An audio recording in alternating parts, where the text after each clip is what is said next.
পৃথিবীর মধ্যে সবচেয়ে অসহায় একটা মেয়ে সেটা হচ্ছে আপনার বউ। এটা আপনি জানেন?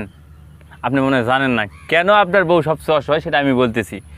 আপনি যদি কোনো জিনিস মানে আপনার বাড়িতে কোনো জিনিস করছেন, এটা এখন আপনি তার বাবার বাড়িতে দেওয়ার জন্য যদি বলেন দেখো আমি তো দাও তোমার জিনিস, তুমি যদি দাও তা আমি কী করবো, দেওয়া সমস্যা নাই। সেম ওই জিনিসটাই তো আপনি যদি বলেন এতগুলো জিনিস কিছু আমার বাবা মাকে দিই, হ্যাঁ এরাও একটু খাক, মনে করেন তখন ওই বোকা বোকা ওই মেয়েটার সঙ্গে সঙ্গে উত্তর দিবে কি জানেন? আমাদেরই হয় না, আবার তোমার বাবা মাকে দেওয়া লাগবে। মানে মানে ওরা কিচ্ছু বোঝে না। যদি ওর বাবা মার কাছে কিছু পাঠাতে চান, কিচ্ছু বোঝে না। একবার নিরীহ একটা পানি, একটা অসহায় গাধার মতো, মানে ও কিচ্ছু বোঝে না, একবার অসহায় একটা মেয়ে।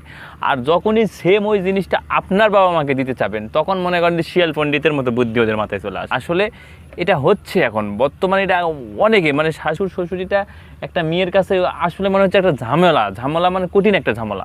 তাদেরকে দেখলেই মনে হচ্ছে এখানে ওদের কি একটা বিরক্ত বিরক্ত ভাব লাগে, কিন্তু তাদের বাবা মার কাছে দিবেন ওরা অনেক খুশি। তো এই নিয়েই আমাদের পুরুষের জীবন।